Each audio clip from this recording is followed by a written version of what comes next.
Apa judul khotbah kita hari ini Bapak Ibu? Pengangkatan dan kedatangan kedua. Kedatangan kedua siapa? Tuhan Yesus. Seringkali orang menyamakan dua peristiwa ini, pengangkatan dan kedatangan Yesus yang kedua. Padahal ini adalah dua peristiwa yang berbeda. Karena pengangkatan itu adalah untuk mengangkat orang Kristen, untuk menyelamatkan orang Kristen dari antikris dan juga kesengsaraan besar atau tribulation. Sedangkan kedatangan Yesus kedua adalah untuk menyelamatkan orang Yahudi.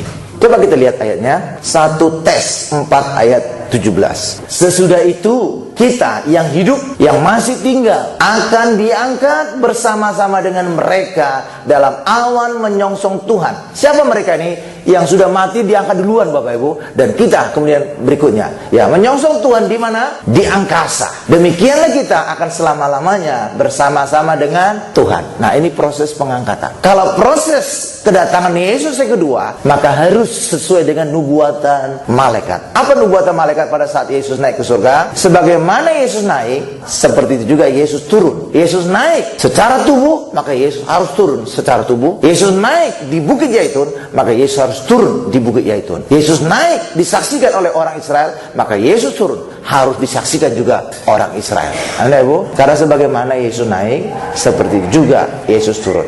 Kita buka Zakaria 14 ayat 4. Pada waktu itu kakinya, kaki siapa ini? Yesus akan berjejak di Bukit Zaitun. Jadi pada saat turun, kenapa harus di Bukit Zaitun? Karena Yesus naik di Bukit Zaitun. Terus lanjut, yang terletak di depan Yerusalem di sebelah timur. Bukit Zaitun itu akan terbelah dua dari timur ke barat, sehingga terjadi suatu lembah yang sangat besar. Setengah dari bukit itu akan bergeser ke utara dan setengah lagi ke selatan. Jadi ini adalah proses kedatangan Yesus yang kedua kali. Harus sama dengan proses kenaikan Tuhan Yesus ke surga. Amin Ibu. Berbeda dengan 1 Tesalonika tadi kan, itu proses pengangkatan. Demikian juga maksudnya atau tujuannya pengangkatan adalah menyelamatkan orang Kristen. Jadi orang Kristen itu akan diangkat Bapak Ibu. Setelah itulah maka antikris akan muncul. Antikris akan menyebabkan penderitaan besar, atau istilah bahasa Inggrisnya adalah tribulation. Selama berapa lama? 1 kali 7 masa atau 7 tahun. Orang Kristen tidak mengalami antikris karena orang Kristen sudah diangkat, dan orang Kristen juga tidak mengalami penderitaan. Kenapa orang Kristen tidak mengalami penderitaan? Karena Yesus telah menderita, menjalani Via Dolorosa. Via Dolorosa artinya apa? Jalan penderitaan. Dan Yesus menjalani jalan penderitaan yang berujung kepada Bukit Golgota, kematian, tersalib. Supaya apa? Supaya orang Kristen tidak lagi menjalani jalan penderitaan, tidak mengalami lagi penderitaan, tidak mengalami lagi tribulation, tapi orang Kristen punya jalan yang baru, yang hidup, yang berujung kepada kehidupan kekal di surga. Amin Ibu. Amin. Itulah sebabnya orang Kristen tidak mengalami lagi penderitaan 7 tahun ini Bapak Ibu, tidak mengalami lagi antikris, sudah diangkat kita. Nah, inilah proses pengangkatan. Sedangkan proses kedatangan Yesus yang kedua kali, tujuannya untuk apa? Karena pada akhir dari penderitaan ini, segala bangsa akan mengepung, akan menyerang orang Israel. Orang Israel akan dimusnahkan. Jadi Yesus datang supaya orang Israel tidak dimusnahkan oleh bangsa-bangsa yang menyerang Israel. Disinilah kedatangan Yesus. Untuk apa? Menyelamatkan orang Israel. Jadi saudara lihat ini dua hal yang berbeda. Pengangkatan untuk menyelamatkan orang Kristen, turun kedua kali untuk menyelamatkan orang Israel. Amin Ibu. Ini dua hal yang berbeda. Dipisahkan oleh jarak waktu 1 kali 7 masa atau 7 tahun. Dan pada saat kedatangan inilah Bapak Ibu, orang Kristen ikut turun. Karena pada saat pengangkatan ini kita naik ke surga, mengalami dua peristiwa sebenarnya. Satu adalah penghakiman Kristus, yang kedua menghadiri, masuk dalam pesta perkawinan anak domba. Siapa mempelainya? Kita semua.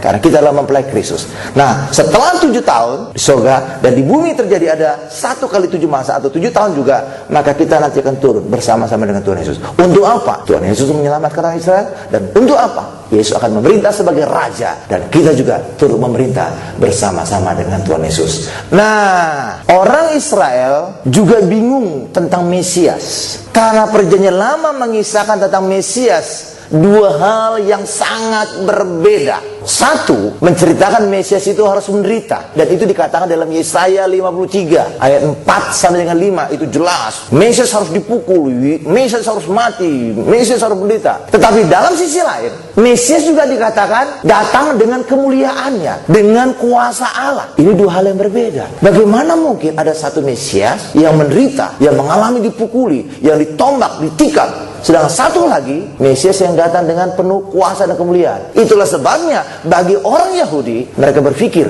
jangan-jangan Mesias itu ada dua, satu yang menderita, satu lagi yang datang dengan kuasa dan kemuliaan. Tapi hari ini kita tahu Mesias itu satu, tetapi kedatangannya dua kali. Kedatangan pertama, Mesias harus menderita, sebab Mesias harus menanggung dosa kita dan mati untuk membebaskan kita dari dosa. Pada kedatangan yang kedua, benar, Mesias itu datang penuh dengan kuasa dan kemuliaan, dan itu dikatakan di dalam kitab Matius. Bagi kita hari ini kita bisa mengerti, tapi bagi orang Yahudi mereka tidak bisa mengerti. Itulah sebabnya mereka menolak Yesus, karena dalam pikiran mereka selalu apa? Mesias itu penuh kuasa, Mesias itu adalah penuh kemuliaan. Bagaimana mungkin bisa mati? Bagaimana mungkin bisa menderita seperti Yesus? Itulah sebabnya mereka sulit percaya tentang Yesus. Sehingga sampai sekarang orang Yahudi sebagian besar atau mayoritas tidak percaya kepada Yesus. Itulah sebabnya pada hari Sabat mereka selalu berdoa di tembok ratapan. Ya Allah, kirimkanlah Mesias. Ya Allah, kirimkanlah Mesias. Itu Bapak Ibu doa mereka. Setiap hari Sabat mereka doakan. Mereka tidak tahu bahwa sebenarnya Mesias sudah datang. Itulah sebabnya Mesias nanti datang untuk kedatangan pertama bagi orang Yahudi, tapi bagi kita adalah kedatangan yang kedua. Oke, coba kita lihat bahwa Yesus nanti akan menyatakan dirinya dua kali. Ibrani 9 ayat 28. Demikian pula Kristus hanya satu kali saja mengorbankan dirinya untuk menanggung dosa banyak orang. Sesudah itu Yesus akan menyatakan dirinya sekali lagi tanpa menanggung dosa. Jadi tidak lagi ngomong tentang penebusan, untuk menganugerahkan keselamatan kepada mereka yang menantikan Dia. Siapa yang menantikan Dia? Menantikan Yesus. Kita orang Kristen. Orang Yahudi tidak menantikan Yesus, mereka menantikan Mesias. Padahal sebenarnya Mesias itu adalah Yesus. Mereka menantikan Mesias, benar. Tapi mereka tidak tahu bahwa Mesias yang mereka nantikan itulah Yesus itu. Jadi yang menantikan Yesus itu siapa? Kita orang Kristen. Jadi Yesus nanti akan menyatakan dirinya kepada orang Kristen. Dan itulah saat pengangkatan. Dan karena saat pengangkatan tidak lagi dikatakan menanggung dosa, tapi justru memberikan keselamatan kepada kita. Karena itulah pada saat Yesus datang untuk mengangkat kita, tidak lagi melihat tentang dosa-dosa kita. Tidak. Semua orang Kristen diangkat. Amin. Jadi jangan khawatir saudara tertinggal. Tapi Pak, ada ayat yang berkata nanti ada satu orang diangkat, satu ditinggal. Satu orang diangkat, satu orang ditinggal. Itu bukan berlaku pada orang Kristen. Itu berlaku pada orang Yahudi. Karena orang Yahudi ada yang percaya Yesus, ada yang tidak. Yang percaya Yesus itu diangkat, yang tidak itu ditinggal. Kalau orang Kristen, semua percaya Yesus. Kristen artinya apa? Pengikut Kristus kan? Pengikut Yesus kan? Pak, karena itulah pasti orang Kristen percaya Yesus. Karena itulah pasti semua diangkat. Bahkan juga ayat Yohanes 3 ayat 16 berkata, karena begitu besar kasih Allah akan dunia ini, sehingga mengaruniakan anak yang tunggal, supaya barang siapa yang percaya kepadanya. Percaya kepada siapa nih? Yesus, tidak binasa, melainkan beroleh hidup yang kekal. Di mana hidup yang kekal? Di sorga. Dan orang Kristen kan percaya Yesus. Ada orang Kristen yang tidak percaya Yesus? Nggak mungkin dia orang Kristen. Benar Bapak Ibu ya? Karena itulah orang Kristen percaya Yesus, pasti semuanya beroleh hidup kekal, pasti semuanya di surga, dan pasti semuanya diangkat. Cuma bedanya di surga tingkatannya beda-beda. Semuanya diangkat. Mungkin kita berkata, Pak, kalau dosa gimana Pak? Walaupun percaya Yesus, ya saudara bandingkan saja orang yang disalib di kanan Yesus. Ini orang berdosa nggak dia yang disalib di kanan Yesus? Udah pasti berdosa. Kalau nggak berdosa tidak mungkin mati tersalib. Mana mungkin orang baik-baik mati tersalib? Kecuali Yesus lah ya Bapak Ibu ya. Tapi penjahat ini nggak mungkin. Pasti dia orang jahat sehingga dia layak mati tersalib. Karena itulah ini orang absolut jahat, absolut berdosa, tapi dia percaya kepada Yesus. Dia berkata, ingatlah akan aku jika engkau kembali sebagai raja. Dan lalu apa jawaban Yesus? Hari ini juga engkau ada bersama-sama dengan aku di Firdaus. Firdaus itu halaman Allah di surga. Jadi semua orang Kristen percaya Yesus pasti masuk surga. Tapi kalau saudara masih jatuh bangun dosa, masih preman lontong, masih suka malakin orang, Nah, itu jatahnya tempatnya di halaman, Bapak Ibu. Nanti ketemulah nanti dengan penjahat yang disalib di kanan Yesus. Ayo Ibu, di sini nggak ada ngomong kekudusan, nama juga halaman. Nah, inilah yang masih jatuh bangun dosa tapi percaya Yesus, selamat. Ya lumayan daripada masuk neraka. Dan ini juga luar biasa lagi, kalau saudara lihat komposisi dari bait Allah, paling besar itu adalah halaman, di sekitar 90%, Bapak Ibu. Dan itu menjadi gambaran apa? Nanti di surga orang Kristen paling banyak Kristen halaman. Ya, percaya Yesus? Iya. Tapi suka masih mabok? Masih juga. Dan segala macam. Iya, Bapak Ibu. Ya, itulah dia, ya, halaman. Tetapi jika kita menjaga kekudusan, nah tempatnya nanti di ruang kudus. Namanya juga ruang kudus. Tapi ini kecil tempatnya. Dan ini menjadi gambaran apa? Orang Kristen yang percaya Yesus, yang menjaga kekudusan, tempatnya sedikit. Tetapi kekudusan ini adalah kekudusan yang belum absolut. Karena ruang kudus. Apa yang kudus yang absolut? Satu lagi, namanya ruang maha kudus. Lalu apa bedanya, Pak? Bedanya adalah di ruang kudus orang Kristen mencampur kekudusan oleh darah Yesus, oleh Yesus, dengan kekudusan dia sendiri.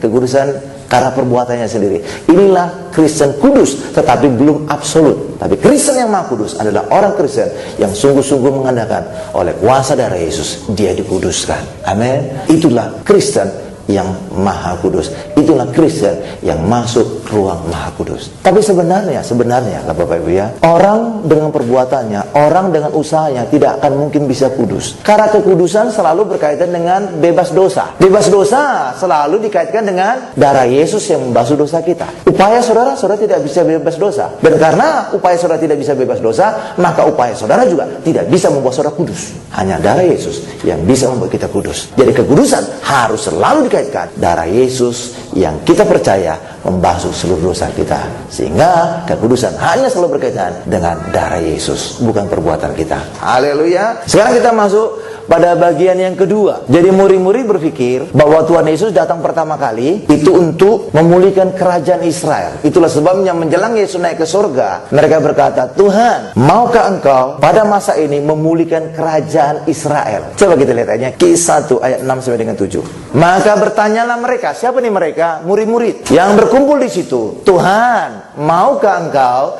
pada masa ini memulihkan kerajaan bagi Israel? Tuh Bapak Ibu. Jadi murid-murid berpikir bahwa Yesus datang pertama kali untuk memulihkan kerajaan Israel. Sebenarnya Yesus datang pertama kali untuk apa Bapak Ibu? Sebagai Mesias yang menderita, sebagai Mesias yang menanggung dosa, bahkan mati menanggung dosa kita di atas kayu salib. Bapak Ibu? Jadi bukan untuk memulihkan Israel. Belum. Nanti kedatangan kedua. Tapi murid-murid salah pemahaman. Lanjutkan. Jawab Yesus, engkau tidak perlu mengetahui masa dan waktu yang ditetapkan Bapa sendiri menurut kuasanya. Ini terjadi kapan Bapak Ibu?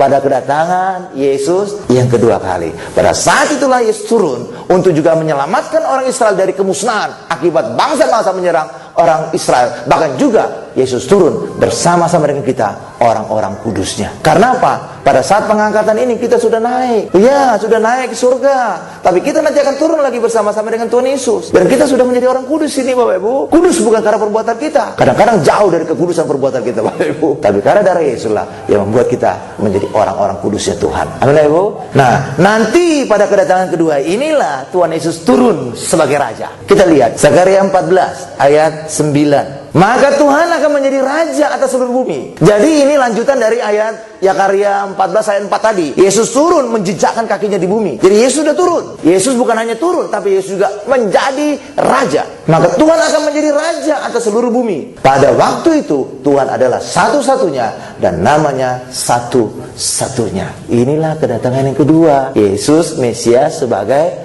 Raja. Ternyata Yesus bukan hanya datang sendiri. Coba kita lihat bersama siapa Yesus turun. Ayat 5-nya kita buka. Maka tertutuplah lembah gunung-gunungku, sebab lembah gunung itu akan menyentuh sisinya, dan kamu akan melarikan diri seperti kamu pernah melarikan diri oleh karena gempa bumi pada zaman Uzia Raja Yehuda. Lalu Tuhan Allahku akan datang dan semua orang kudus bersama-sama dia. Siapa orang kudus ini? Kita. Bukan orang Israel ini. Kita orang kudus. Kenapa kita bisa menjadi orang kudus? Karena darah Yesus telah membasuh segala dosa kita. Ini bukan ngomong tentang Israel. Ini ngomong tentang kita. Jadi nanti kita turun bersama Tuhan Yesus. Ngapain kita ikut turun? Karena kita juga turut memerintah bersama dengan Tuhan Yesus di bumi ini sebagai imam-imam dan raja-raja. Amin Bapak Ibu. Iya, jadi karena itulah kita nanti akan memerintah bersama-sama dengan Tuhan Yesus. Sekarang kita masuk pada bagian ketiga. Pengangkatan itu berbeda dengan kedatangan Yesus kedua kali. Pada saat Yesus datang mengangkat kita, tidak lagi bicara tentang penghukuman, tidak lagi bicara tentang penghakiman. Sebenarnya orang Kristen jangan lagi ngomong tentang dosa, jangan lagi ngomong penghakiman, penghukuman,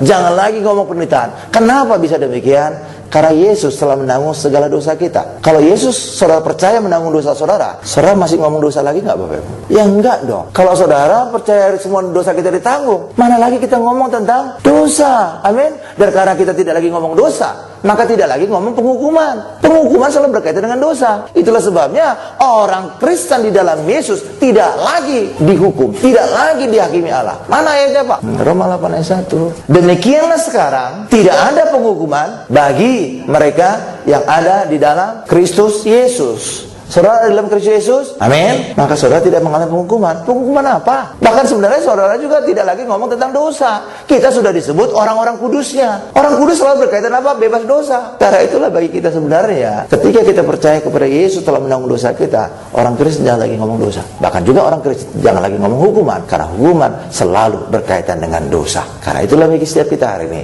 kita di dalam Yesus, maka kita bebas hukuman Allah. Amin Bapak Ibu. Karena itulah Yesus pada kedatangan yang kedua tadi menyatakan dirinya sekali lagi, tidak lagi bicara tentang apa? Menanggung dosa. Berapa Ibu? Amin. Iya, mengangkat kita semua. Karena pada kedatangan Yesus pertama kali, semua dosa kita sudah ditanggung. Itulah sebabnya pada kedatangan Yesus kedua kalinya, Yesus tidak lagi bicara tentang menanggung dosa, tapi semua kita diangkat, kita masuk surga. Karena setiap kita orang Kristen percaya kepada Yesus. Amin ya Bu. Cuma kapling-kaplingnya berbeda-beda di surga. Ada yang kaplingnya halaman, ada kaplingnya ruang kudus, ada kaplingnya ruang maha kudus. Ya, dan kebanyakan orang Kristen di halaman. Karena itulah halaman bagian yang paling besar di bait Allah. Dan itu menjadi gambaran bagian yang paling besar di surga. Haleluya. Karena surga adalah bait Allah yang sebenarnya. Benar. Haleluya. Itu yang terjadi Bapak Ibu. Karena itu saudara nggak perlu khawatir tertinggal. Jangan khawatir tertinggal. Semuanya kita diangkat. Cuma masalahnya di tempat mana saudara berada nanti di surga? Apakah di halaman? Apakah di ruang kudus? Apakah di ruang maha kudus? Ya, tapi di halaman juga lumayan daripada masuk neraka. Iya, dan ini paling banyak ini Bapak Ibu. Banyak tebet-tebet ya. Iya, Kristen tapi dosa jalan terus. Iya, amin Bapak Ibu. Berantem terus, marah terus ya itu. Nah, di sinilah makanya Kristen halaman itu paling banyak nanti di surga.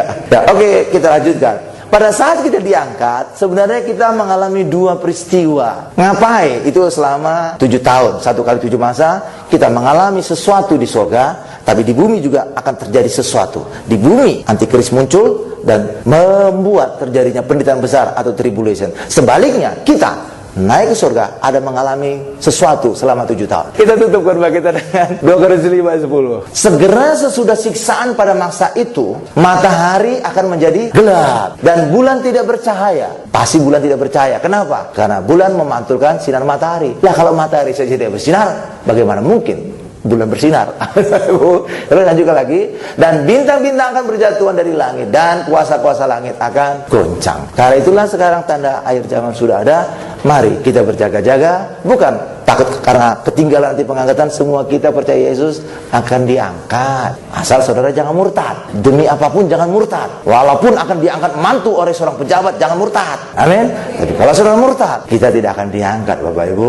Karena hanya diangkat adalah orang-orang kudusnya. Orang-orang kudus hanya bisa terjadi kalau kita percaya Yesus, sehingga darah Yesus membuat kita kudus. Sekarang kembali kepada ayat tadi, 2 Korintus 5 ayat 10. Sebab kita semua harus menghadap tata pengadilan Kristus, supaya setiap orang memperoleh apa yang patut diterimanya sesuai dengan yang dilakukannya dalam hidupnya, baik ataupun jahat. Seringkali orang menafsirkan pengadilan Kristus adalah menentukan apakah kita dihukum atau tidak. Padahal sebenarnya kata pengadilan Kristus, pengadilan itu bahasa aslinya, kata aslinya dalam bahasa Yunani adalah bema. B-E-M-A. Dan bema adalah suatu tempat orang mendapatkan hadiah atau mahkota. Jadi pada zaman itu Yunani ada olimpiade. Sampai sekarang juga ada olimpiade, tapi dimulai di Yunani. Berapa Ibu?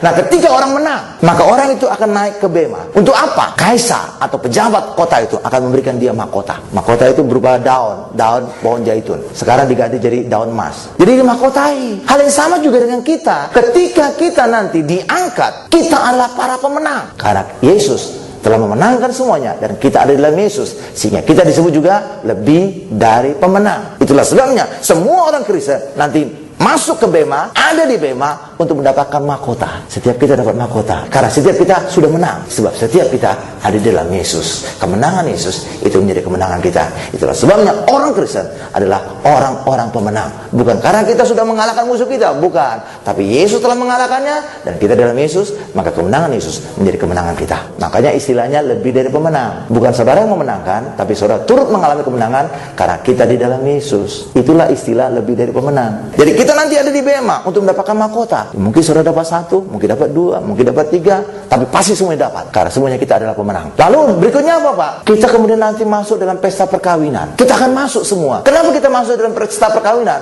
Karena setiap kita adalah mempelai Kristus. Itu kan pesta perkawinan Yesus. Anak domba Allah itu siapa? Yesus kan? Siapa mempelainya? Orang Kristen. Karena itulah kita pasti masuk dalam pesta tadi. Dan itu yang terjadi selama 7 tahun. Jadi pada saat kita diangkat, 2 peristiwa kita alami. 1, pengadilan Kristus untuk kita dapat mahkota. Lalu berikutnya kita masuk dalam pesta perkawinan anak domba. Lalu 7 tahun terjadi, baru kita turun lagi bersama Tuhan Yesus untuk menyelamatkan orang Israel. Bukan hanya menyelamatkan orang Israel, Yesus menjadi raja. Bukan hanya Yesus menjadi raja, kita juga turut orang-orang kudusnya menjadi raja-raja di bumi. Dan itu yang dikatakan dalam kitab Wahyu. Kita adalah raja-raja, imam-imam yang akan memerintah sebagai raja di bumi. Bukan di surga loh Bapak Ibu, bumi. Dan itu terjadi pada saat kedatangan Yesus yang kedua kali. Amin Bapak Ibu. Berikan kemuliaan paling dahsyat, paling lama, paling luar biasa bagi Tuhan Yesus. Kita tundukkan kepala kita.